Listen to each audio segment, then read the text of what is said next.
Didik TV KPM. Jadi inilah kita akan cikgu akan bercerita. Cikgu akan bercerita menggunakan buku cerita ajaib. Ajaib lah kita kira ya. Betul. Dia sangat ajaib yang ni. Okey, jadi dah bersedia tak nak murid cikgu kat rumah sana untuk dengar cerita yang akan cikgu ceritakan? Wah, sudah cikgu. Semua angkat tangan tu. Bagusnya. Okey, baiklah. Jom kita tengok muka depan dia. Kita nak tengok tajuk dia dulu, Akmal. Okey, tajuk dia apa, Akmal? Ali ke zoo. Betul. Dia lah yang bertajuk Ali ke Zoo. Zoo tu tempat apa yang, Akmal? Dekat situlah kita dapat melihat macam-macam haiwan seperti harimau, apa lagi cikgu? Gajah, Ya, betul. zirafah dan banyak lagi. Betul. Dan siapa yang pergi dekat zoo ni rasa-rasanya? Selalunya kita lah cikgu. Yang orang kata satu keluarga. Betul. Bawa anak-anak kan. Betul. Pergi ke zoo. Ui, seronoknya. Dan dalam cerita ni, Ali yang nak pergi zoo. Oh, ya, cikgu. Ali yang akan pergi ke zoo. Ali yang ke zoo, cikgu. Ya, betul. Okey, jadi dengan siapa dia pergi? Kita tengoklah satu-satu boleh, Akmal? Takkan dia pergi seorang-seorang? Kan, betul. Okey, jadi cikgu tunjukkan. Ini Ali. Ini Ali. Ali seorang budak lelaki. Okey. Pada hari Sabtu yang lepas, Ali pergi ke zoo bersama dengan ibunya.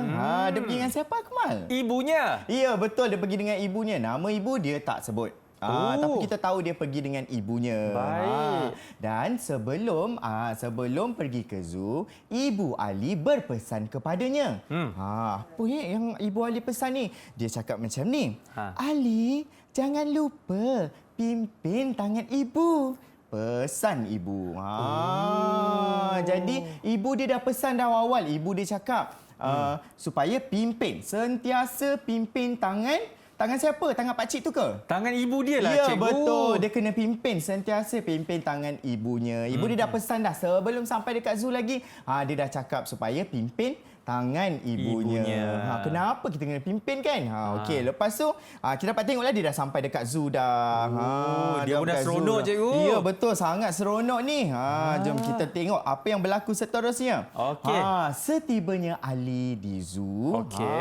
Ali berasa sangat teruja melihat ada banyak sangat haiwan. Haiwan apa yang dapat dilihat oleh Ali? Contoh dekat sini, haiwan apa yang ada ni? Ada singa, Betul. ada harimau, ada monyet dan juga apa tu cikgu lagi satu tu? Itu ialah badak sumbu. Comel, ya. Iya. Jadi Ali berasa sangat teruja sehingga kan Ali terlupa akan pesan ibunya. Alamak. Apa pesan ibu tadi? Dia kata pimpin tangan ibunya. Dan Ali sudah terlupa kerana Ali terlalu teruja dan kemudian Ali pun cemas dan Ali menangis. Macam mana Ali tu cemas? Dia kata macam ni. Ibu, mana ibu? Nak ibu. Ali menangis. Bila kita hilang ibu kita, kita macam cemaslah sebab Betul. kita tak kenal orang di sekeliling kan. Dia cuma hadir dengan ibu dia dekat zoo.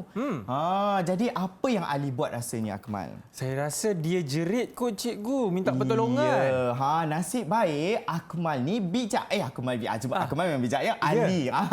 Ali ni bijak. Dia kata, saya perlu mendengar suara ibu saya.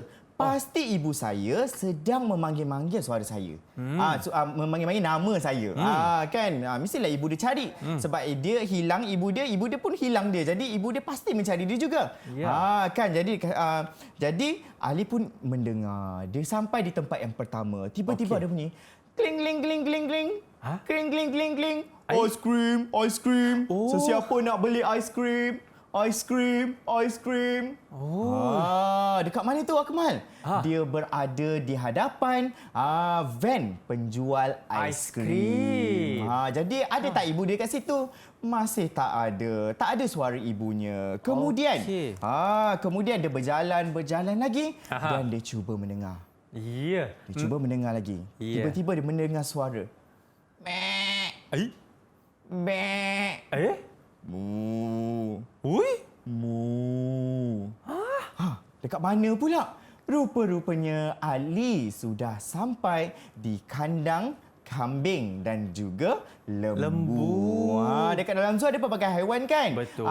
Dan Ali dah berjalan cari ibunya. Rupa-rupanya dia sudah sampai di kandang kambing dan lembu. Ada tak ibu dia?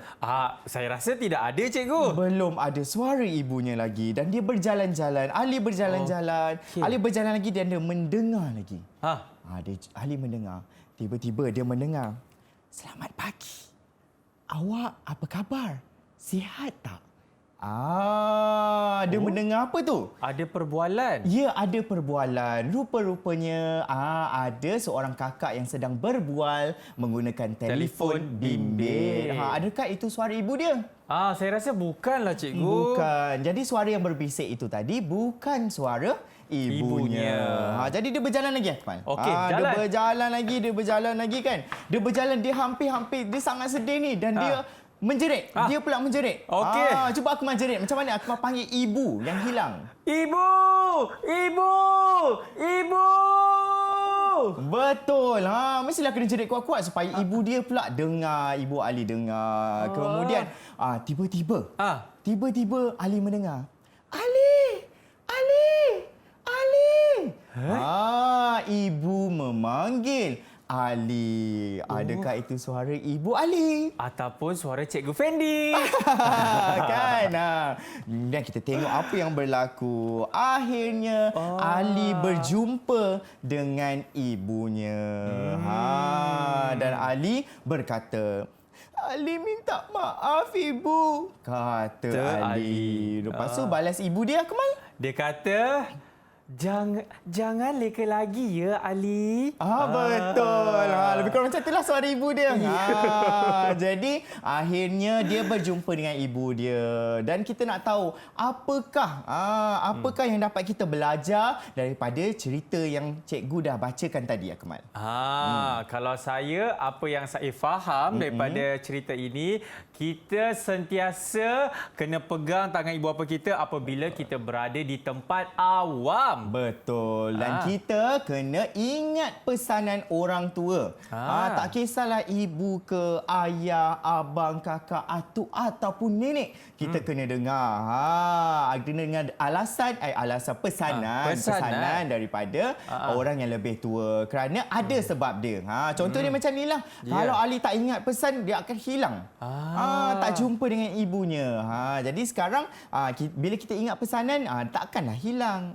Tak kisahlah pergi ke zoo, pergi ke taman atau pergi ke mana-mana sahaja. Betul tu, Cikgu Fedi. Didik TV KPM